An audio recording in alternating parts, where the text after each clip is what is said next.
Bom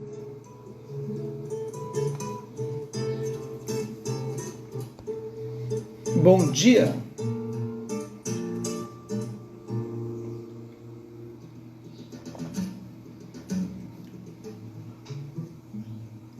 Bom dia, Ana Paula. Bom dia, Rosana. Começando com uma música mais do que do Sul, para quem é aí do resto do Brasil. Seu gaúcho Bebeto Alves, na verdade não sei se ele é gaúcho, mas ele mora em Porto Alegre. Se ele é de Porto Alegre. Bom dia, Silvia. Oi, Úrsula. E aí, Fabrício? Essa música chama Chamameceiro. Tipo uma milonga, assim. E aí, Mauro? Oi, Fran. E essa música, Chamameceiro, eu gosto de tocar no violão, assim, é uma música que eu tenho paixão por ela, de tocar no violão, por causa da batida, né? Da milonga. E ele, aqui quem está no violão é nada mais, nada menos que o Lucianel, né? Um dos professores do Yamandu, então aí é outro nível, né? Mas tudo bem, a gente tem... Bom dia, Luz, a Catiúça, a Lumière, Lajeado. Oi, Mari, tudo bem? Cristina, Tati, Rosa. Então essa música é Chamameceiro do álbum Mandando Lenha. E Mandando Lenha é todo um disco do Bebeto Alves, Lucianel, e tem mais um contrabaixista ali. Então para quem curte o violão, essa com Lucianel é sensacional, assim. Eu toco ela do meu jeito, mas sai bacana. Oi, nega. Chamameceiro. Essa música é do... deixa eu ver de quem é. Não é deles. Mas é linda essa música. Não sei. Não, Mauro Moraes. Acho que é dele. Luiz Marenco. Essa música é do Luiz Marenco, claro. Bom dia, Rúbia, Sandra. Eu adoro essa música. É as batidas do Sul, né? A batida da nossa base. Bom dia, Márcia. Oi, Paulinha.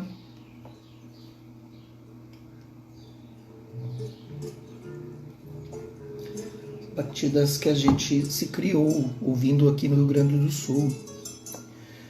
Tu é de Passo Fundo? Eu sou de Passo Fundo também, Rosana. Eu nasci em Passo Fundo. Minha família mora lá. Então a Rosana está dizendo que é de Passo Fundo. Sou de lá também. Sou da... Nasci por lá. Então bom dia a todos. Começamos com Luiz Marenco, na voz de Bebeto Alves. E assim foi. A gente está lendo Thich Nhat Hanh, Velho Caminho, Nuvens Brancas, editora Bodh-Gaya, tradução do N. Burgos. Então, dados os créditos, nós já estamos há 70 dias hoje lendo um capítulo por dia, e a minha proposta foi ler todo o livro. Nós já estamos no final, porque são 81 capítulos, a gente está nos 70, falta só 11 dias. E aí, gente, o que a gente vai fazer depois disso? Eu vou sentir falta desse... Eu sou um budista pegado, né? Vocês já sabem. E como eu sou de peixes, eu sou dramático. Então eu vou precisar pensar em alguma coisa que a gente faça para se encontrar novamente, assim. Então, se vocês querem, né, aí façam um levante nacional, assim, faça aquelas coisas de uma assinatura, não sei o quê. Continua com leituras de livro. Né? Mas a vida é assim. Então vamos lá. Mas já pensei mesmo em alguma coisa, mas não sei, vamos ver. Dar uma folga de uma semana assim para poder descansar também. Vamos lá. Embora, hoje é A Codorna e o Falcão, o título, capítulo 70, Thich Nhat Hanh. Embora jamais tivesse sido chamado à atenção ou corrigido pelo Buda, o Bhikkhuni Swasti, lembra do Swasti, né? Início, toda a história, assim, é o tratador de búfalos, estava cônscio das suas próprias deficiências. Talvez o Buda evitasse criticar qualquer coisa nele, porque percebia os compenetrados esforços que ele empreendia para dominar seus 6 sentidos, ainda que tal domínio estivesse distante de ser completado. Todas as vezes que Swasti via um outro Bhikkhuni sendo corrigido, levava aquilo ao seu próprio coração como se ele mesmo houvesse falhado.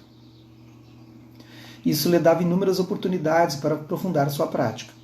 tomava para si, muito especialmente, as correções e orientações do Buda, dirigidas a Rahula, o filho do Buda.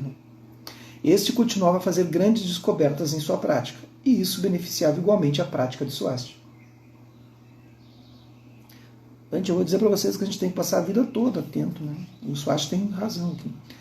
Certa vez, enquanto sentava na floresta com Rahula, Swasti exprimiu o quão afortunado ele se sentia por ser discípulo do Buda. Nossa, é tipo, põe mérito nisso, né? Tu está no mesmo período do Buda, sabe?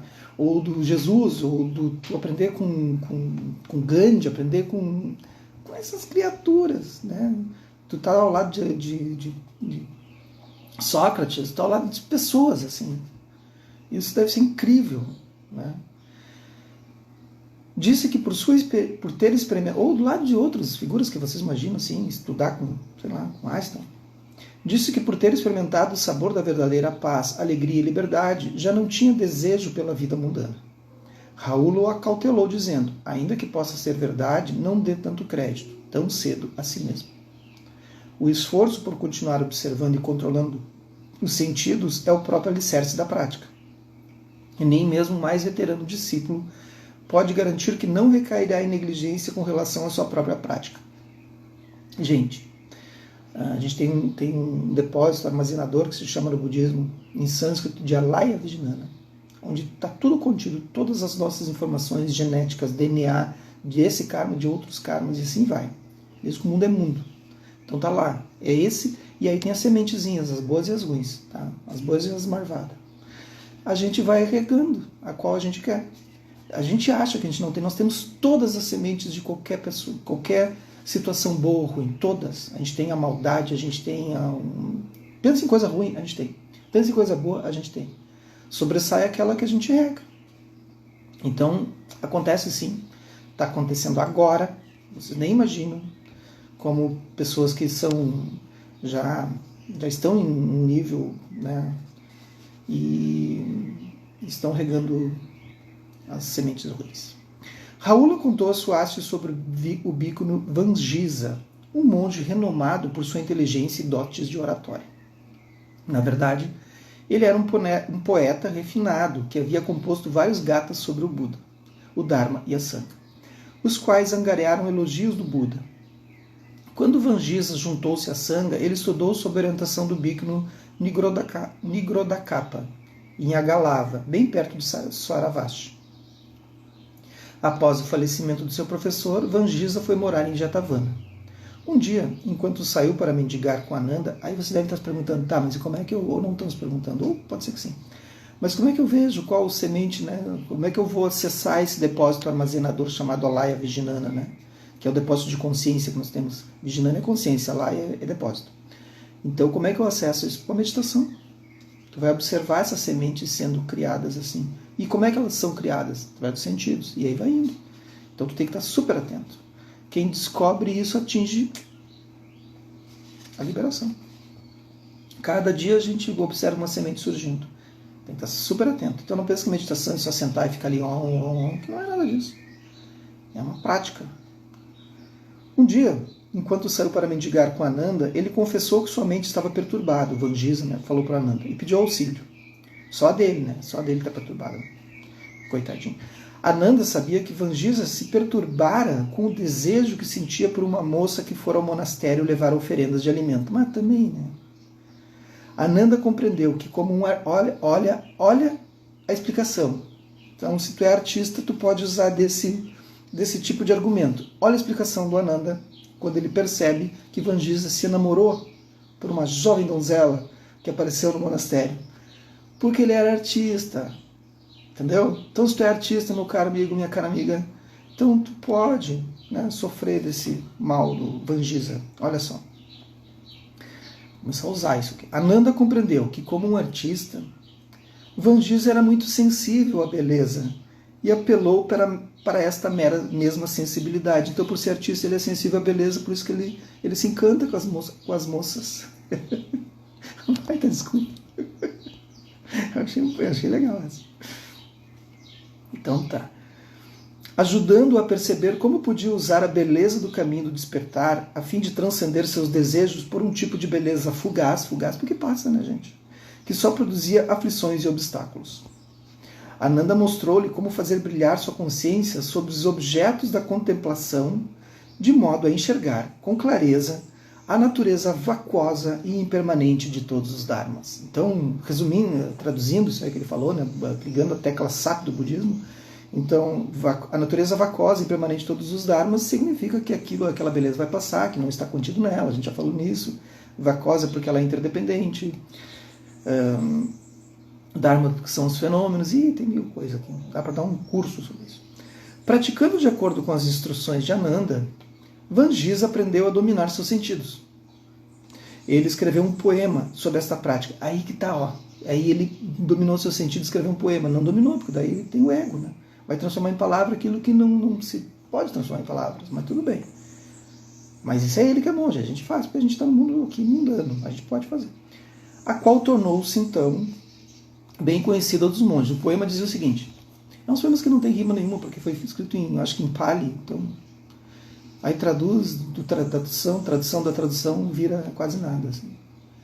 Mesmo após vestir o manto cor de açafrão, persegui desejos, feito um búfalo atrás do arroz cultivado. Quanta vergonha senti, um filho de poderoso general dotado de arco e flecha deve fender o cerco erguido por 1000 soldados.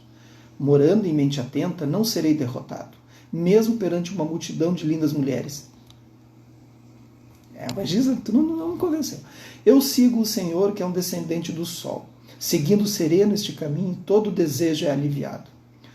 Tornando-me mestre dos meus sentidos, sigo em frente, calmamente. Embora encontre incontáveis obstáculos, nenhum deles afeta a minha paz. Quem acha que ele transcendeu aí? Devido ao fato de Vangisa ser um homem dotado de grande inteligência e talento, havia ocasiões nas quais o seu orgulho tirava o melhor que possuía, óbvio, orgulhoso, e ele sentiu um quieto desdém por algum dos outros monges. Por sorte, graças à sua prática de mente atenta, foi capaz de reconhecer esta arrogância dentro de si mesmo. Ele compôs um gata sobre esse tema. Gata, então, é um tipo de poesia, assim. Tipo de verso. Discípulos do Gotama, superem a arrogância. O caminho do orgulho conduz apenas ao sofrimento. O homem que esconde sua arrogância no silêncio está na estrada para o inferno tão certamente quanto o homem todo inchado pelo orgulho. Busquem, ao invés disso, a felicidade de um coração sereno. Pratiquem a mente atenta para realizarem os 3 conhecimentos. O verdadeiro sucesso somente virá quando a arrogância for subjugada. Graças à sua profunda consciência, Vangisa foi capaz de transcender muitas aflições e obstáculos, fazendo grandes avanços no caminho de transformação. Ele atingiu o fruto do não mais retorno, confirmado por venerável Sariputra. Num dia em que seu coração e mente se abriram, Vangisa compôs um poema para expressar sua gratidão ao Buda. Intoxicado por sonhos juvenis, vaguei longe e amplamente através dos mercados e fronteiras, até finalmente encontrar o Buda. Todo compassivo, ele compartilhou comigo um maravilhoso ensinamento.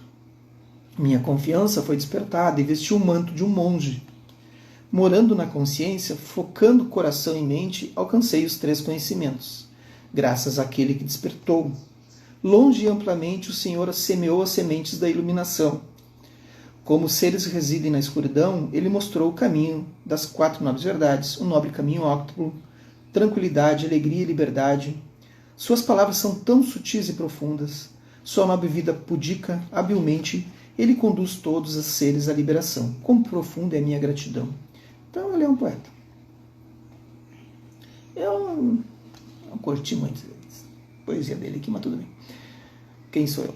Certa vez, numa sessão especial de ensino, conduzida para bhikkhus jovens, venerável Sariputra, é que o Tishnaré é um poeta também, ele tem muitas poesias, então ele pode ter se identificado com algumas coisas assim, né? Mas tá valendo. Certa vez, numa sessão especial de ensino conduzida pelos bhikkhus jovens, venerável Sariputra usou o bhikkhu Vangisa como exemplo. Ele disse que no início de sua prática, Vangisa era às vezes perturbado por certas aflições e estados mentais. Mas graças à sua determinação na prática, ele superou tais estados e alcançou grande compreensão. Por conseguinte, disse Sariputra aos jovens monges, não se deixem apanhar por quaisquer complexos mentais, sejam complexos de inferioridade ou superioridade. Praticando a mente atenta, vocês estarão conscientes de todas as coisas que se passam no seu interior e nada será capaz de enredá-los. Aprender a dominar os 6 sentidos é um dos mais maravilhosos métodos para avançar firmemente ao longo do caminho.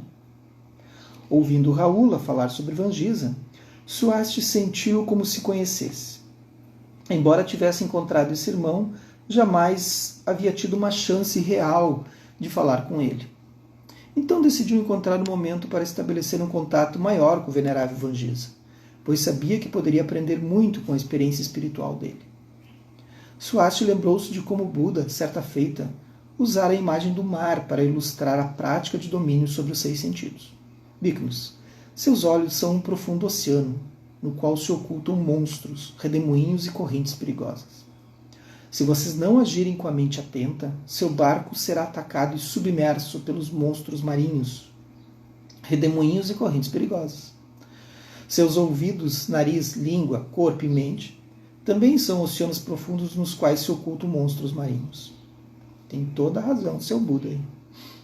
Evocando essas palavras, a compreensão de Swasti ampliou-se consideravelmente. Os 6 sentidos de fato eram profundos oceanos cujas ondas ocultas podiam surgir a qualquer momento para tragar o praticante. Ou seja, a gente se deixa levar por um som, por uma imagem, por um cheiro. A gente se deixa levar completamente. E aí vai uma vida. O conselho de Rahula estava muito bem guardado. Ele não deveria descansar sobre nenhum louro. O ensinamento do Buda deveria ser praticado continuamente. Eu já falei isso aqui várias vezes e só estou observando. Tem muitos praticantes que dizem, não, agora não posso praticar, agora não posso fazer esse curso, agora não posso sentar para meditar nas lives, agora vou deixar para novembro, dezembro, depois das férias. Acontece assim, gente. Acontece assim. Vocês tomam banho, né? Todo dia. Todo dia, né? Eu adoro banho. A gente toma banho por quê? Porque a gente tem que limpar as células, né, sujas assim, que estão ali espalhadas pelo nosso corpo.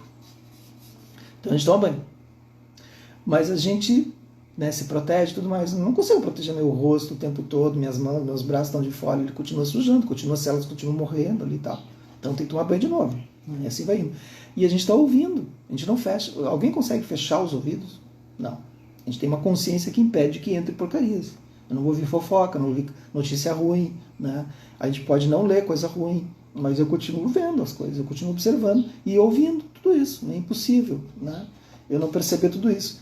Então a gente se alimenta o dia inteiro de várias porcarias pelos nossos órgãos dos sentidos, o tempo todo, 24 horas por dia, de uma forma absurda e estonteante.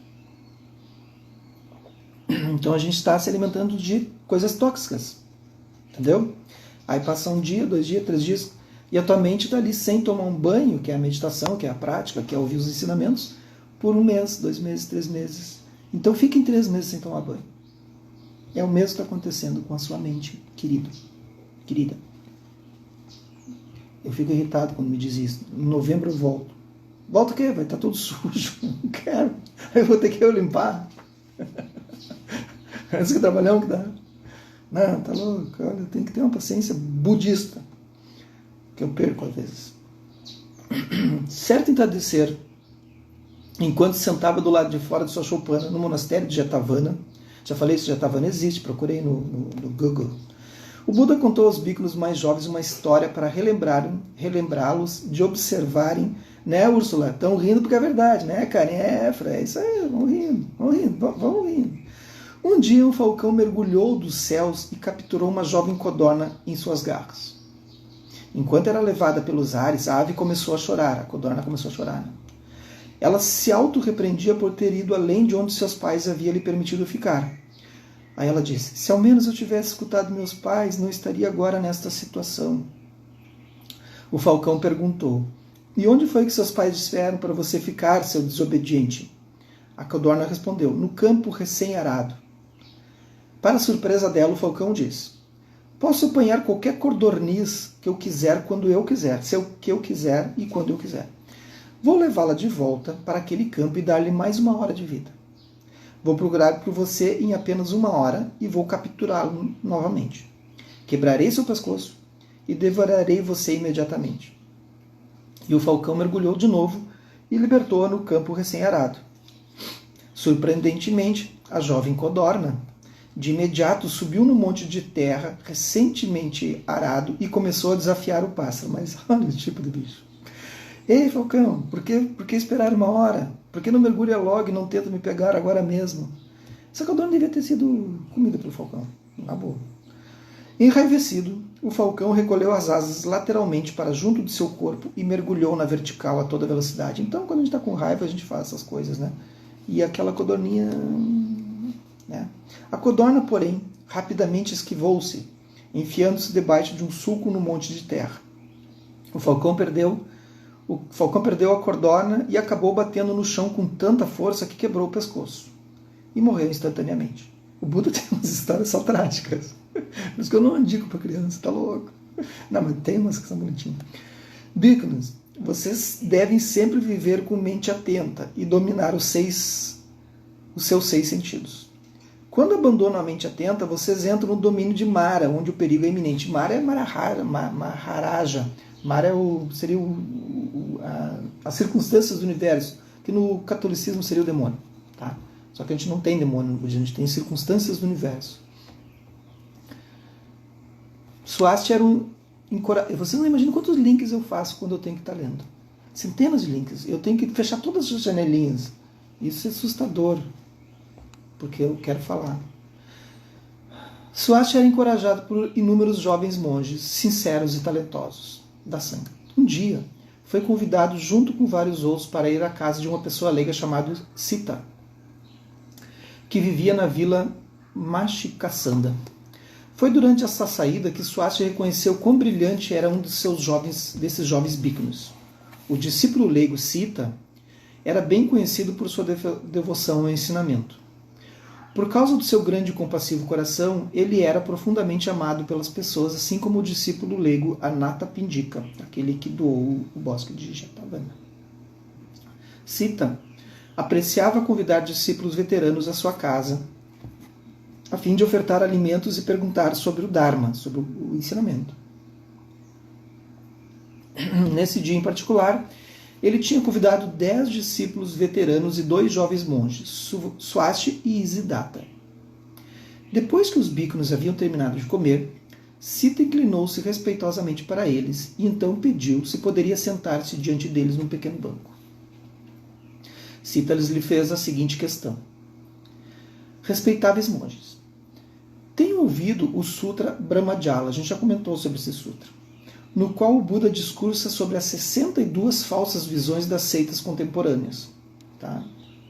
As ordens filosóficas que existiam na época, existencialista, não existencialista, niilismo, hedonismo, o Buda tinha conhecimento e contra-argumentava contra essas 62 ordens filosóficas. E ele via erro em todas elas, porque ele é o Buda.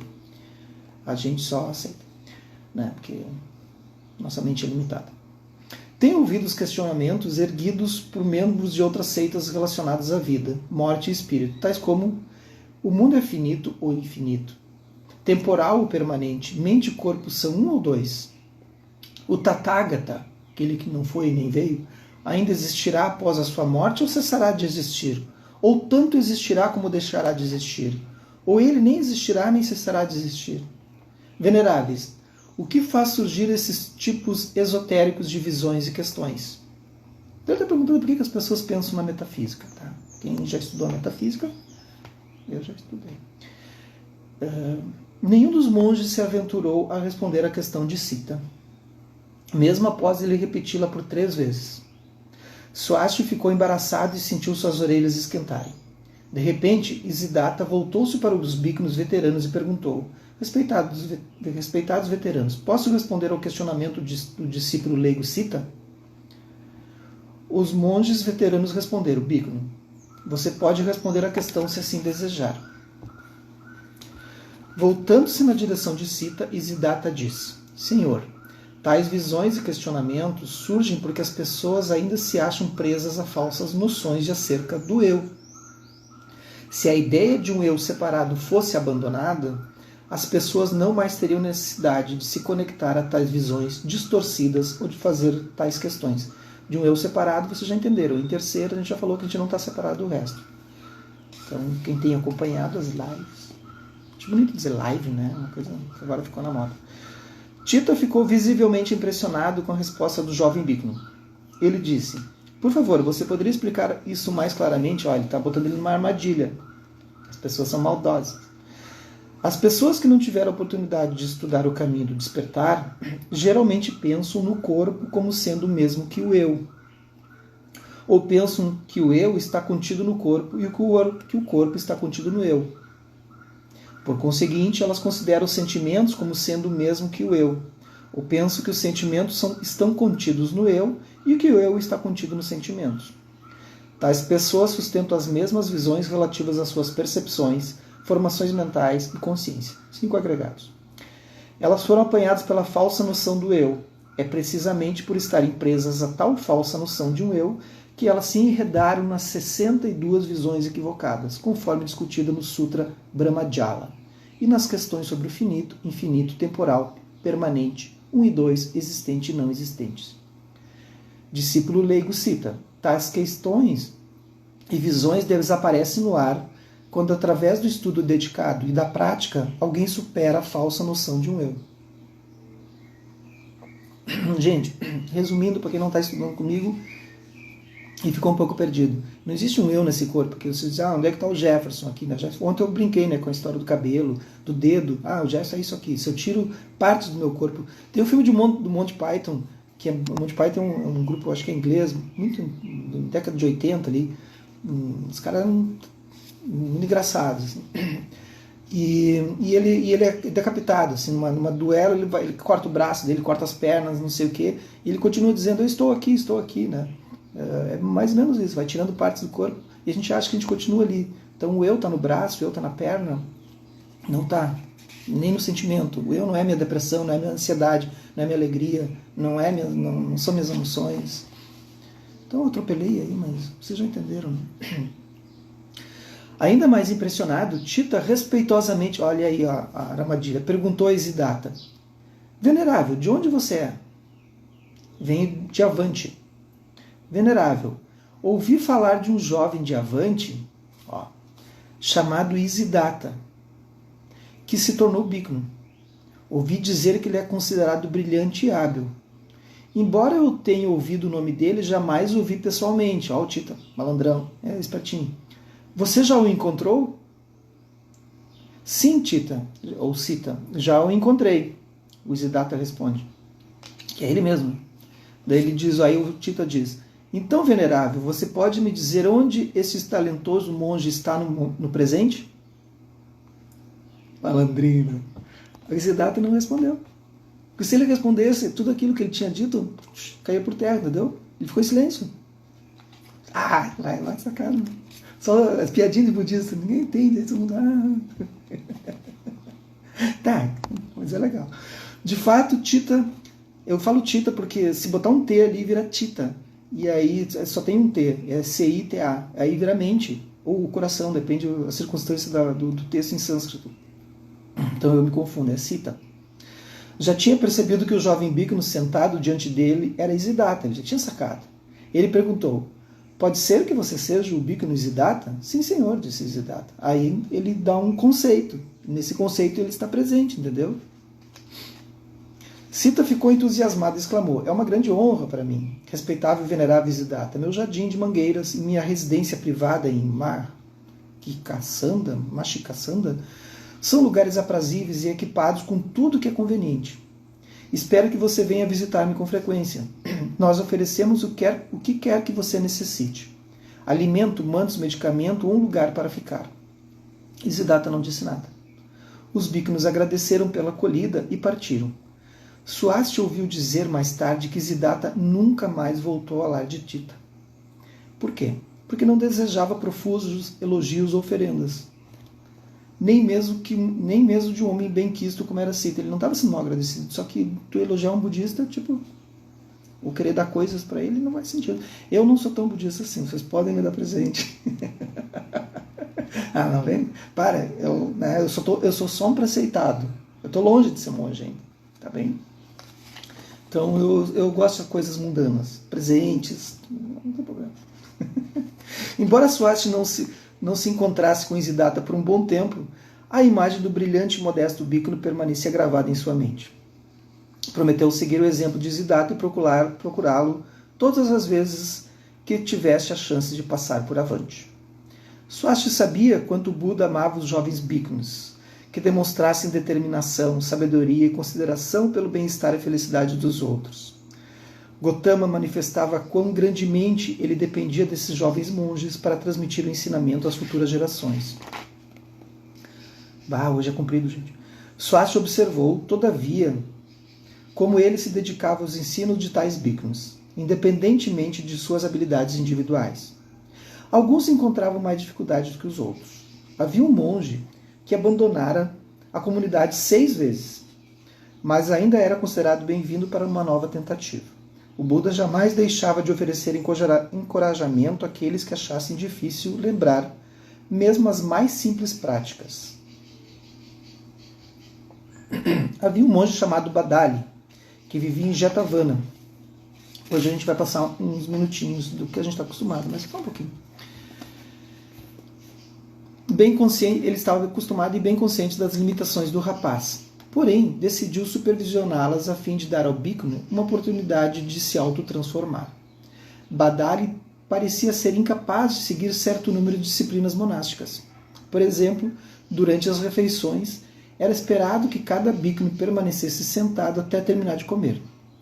Levantar durante as refeições para outras atividades ou para tratar de outras tarefas não era permitido, isso no Zen. No tibetano é mais tranquilo. Esta disciplina era chamada de sentar-se uma única vez para comer. Badali nunca conseguia lembrar-se disso. Pensa na limitação do rapaz. Seu comportamento em torno do monastério era causa frequente de tensão para os demais bhikkhunis.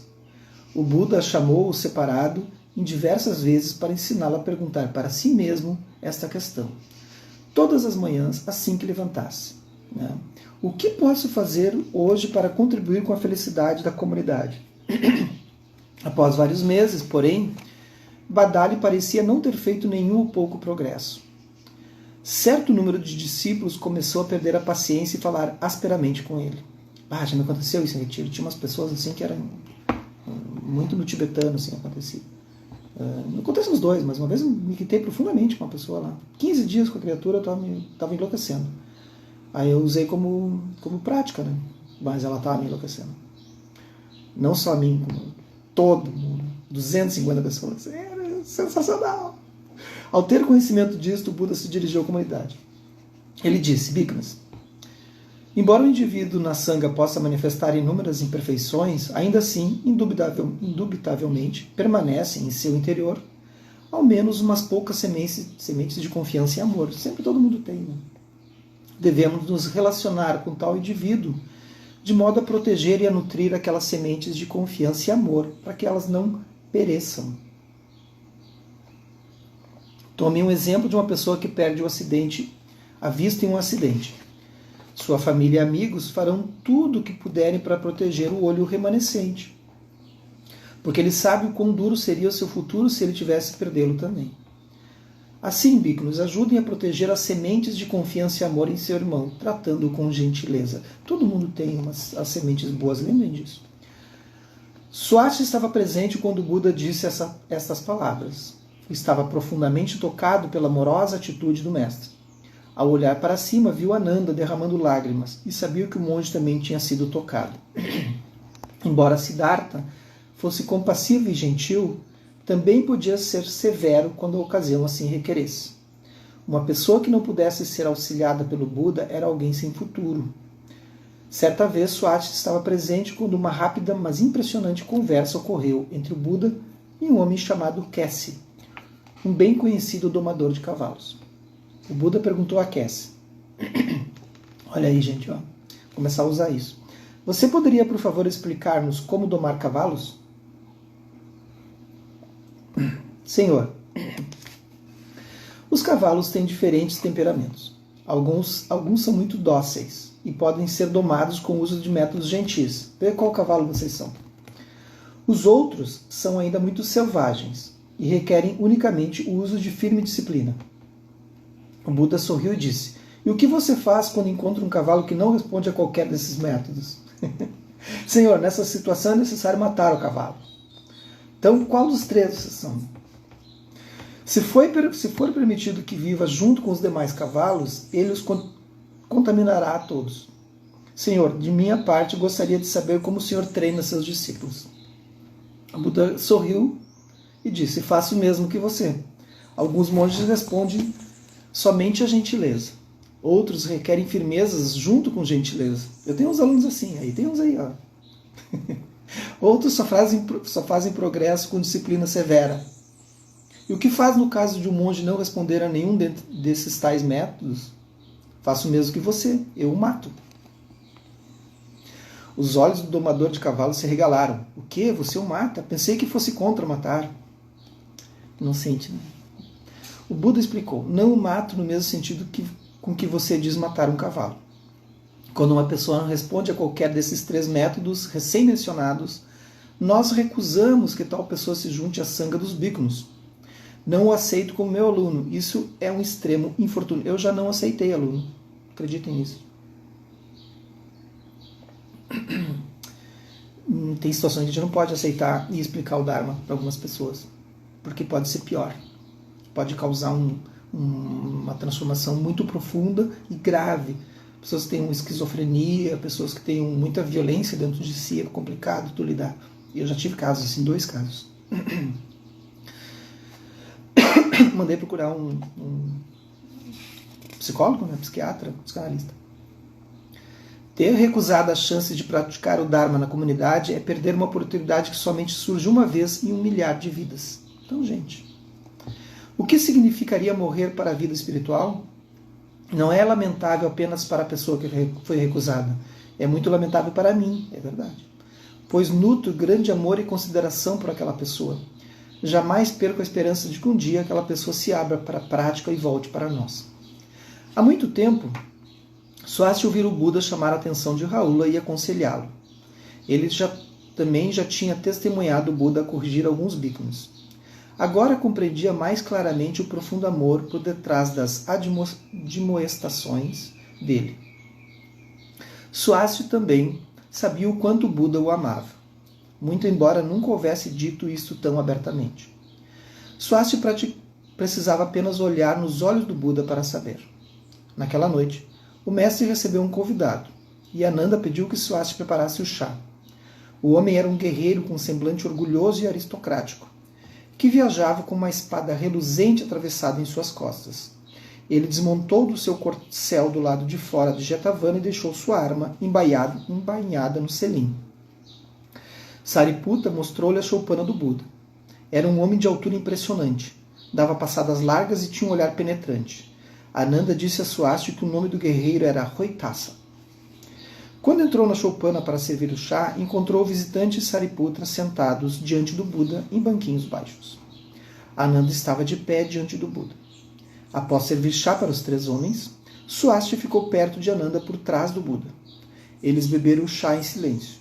Após uma longa pausa, Roitassa falou: Senhor, há algum mundo no qual os seres jamais morram? Por qual meio de transporte alguém pode deixar este mundo de nascimento e morte para trás, a fim de chegar em um mundo no qual não existe a morte?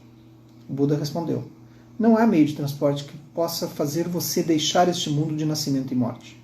Não importa quão rápido você possa se deslocar, ainda que viajasse na velocidade da luz.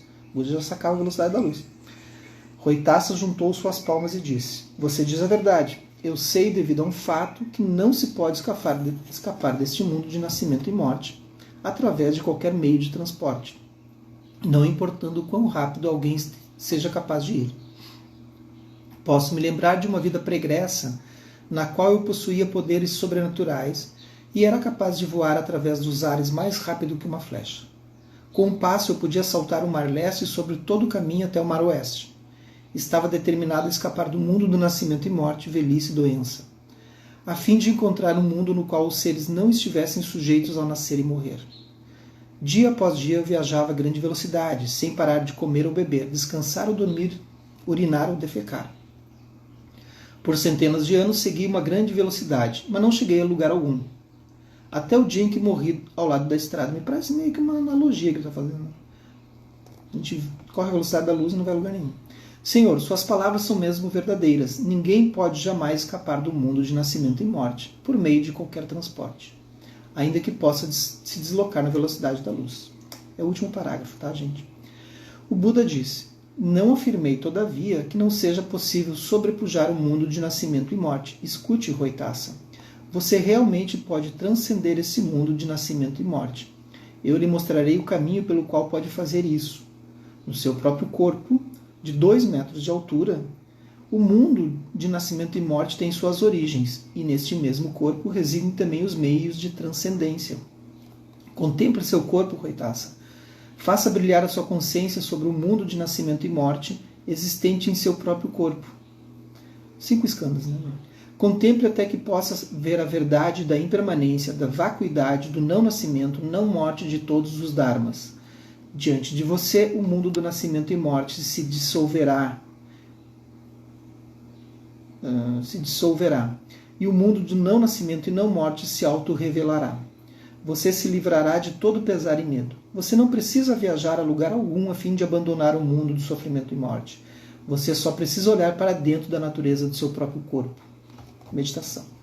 Swasti notou o quanto os olhos de Sariputra cintilaram feito estrelas enquanto ouvia o Buda.